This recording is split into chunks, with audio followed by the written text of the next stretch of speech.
Hey, it's deep. So, I just got back a couple hours ago from the theaters. I went to see the new Candyman movie, and today I'm gonna review that. So, it was a decent movie. Overall, I liked it, but there were some things that they could have done better. So this review is gonna have some spoilers, and if you haven't seen the film, I suggest that you go watch it first before watching this video. So this movie is about a guy named Anthony and his girlfriend who are living in Chicago, and Anthony is an artist,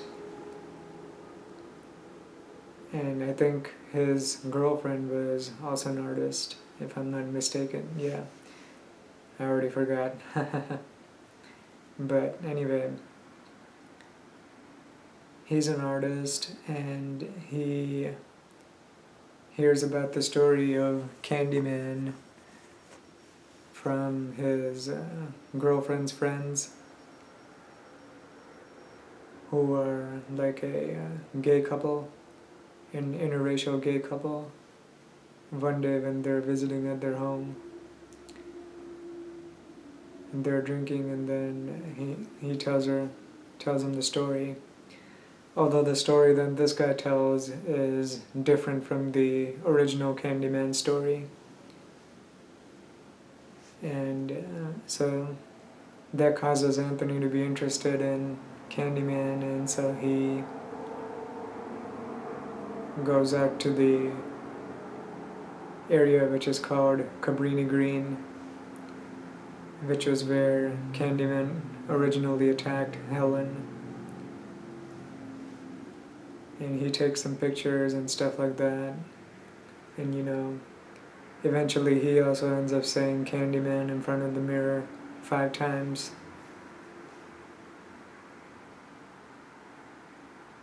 So there are several people that say Candyman in front of the mirror 5 times in this movie, and all of them get killed. But Anthony doesn't get killed. He gets possessed by Candyman, and eventually becomes Candyman in the end. And Anthony is actually the baby from the original Candyman movie. Because in the original movie,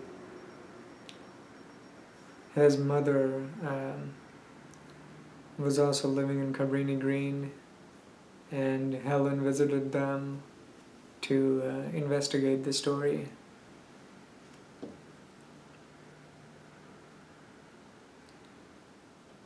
Anyway, so the good things about the movie are that there is beautiful cinematography, and the way they use the camera is awesome. Then the special effects are also very good. I really liked all of the kills in this movie, with like the blood splattering everywhere, and all of that kind of stuff.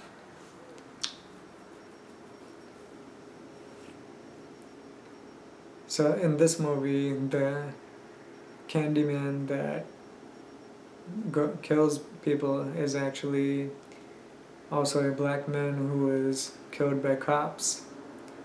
In the original film, it was a black man who was killed because he was in love with a white woman and he got her pregnant.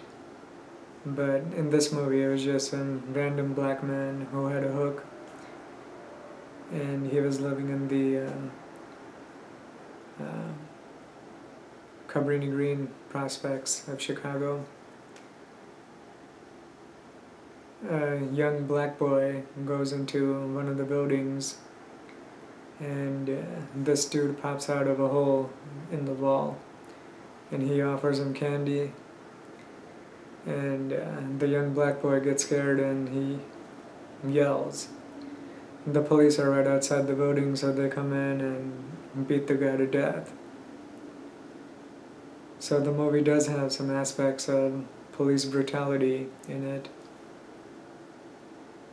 but I don't think that the movie was woke or that it was offensive in any way.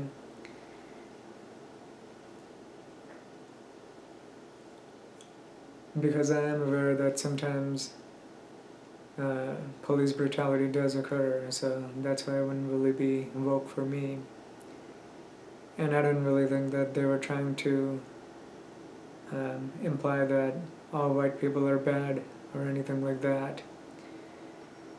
So I don't think that was what made the movie bad.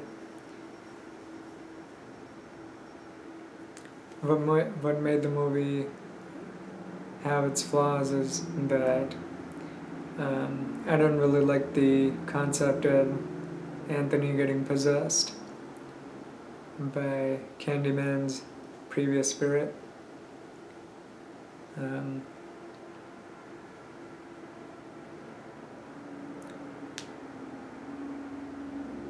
I mean, the strange thing was that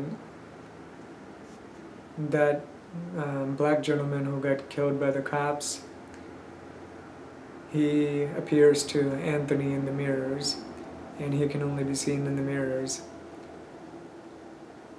And Anthony's hand was stung by a bee, and then slowly his body starts to degrade and, transform into something different. But the guy that gets killed by the police and the original Candyman, who was played by Tony Todd, are two different individuals. However, in the end of this movie, Anthony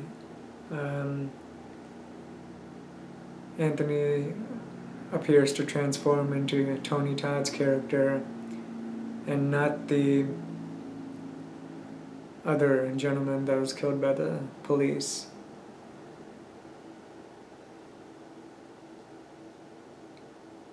So that's what I thought was kind of weird. Like, he was getting possessed by one of the Candymen, and then all of a sudden Tony Todd's Candyman appears at the end. That was somewhat weird.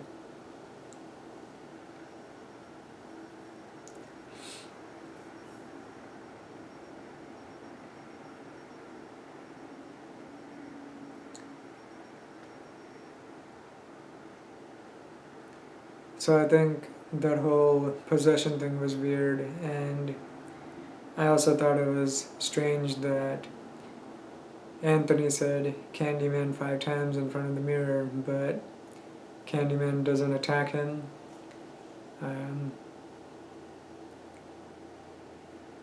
In this movie, the newer Candyman seemed to have more of a bias against white people who say Candyman than, Anthony, who was black.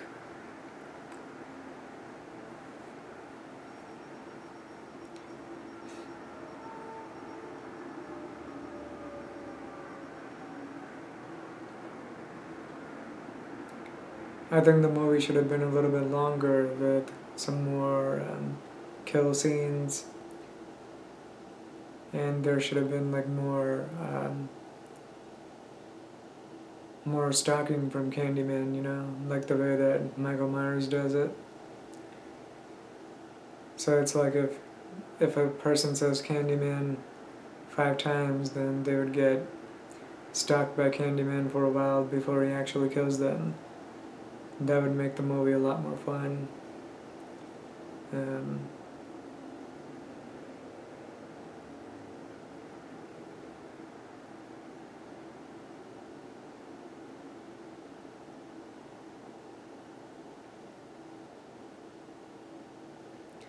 But overall, I didn't think it was a horribly bad movie. I think that they could have done some things better, like I said. And I guess I'll rate this movie at a 7.5 out of 10.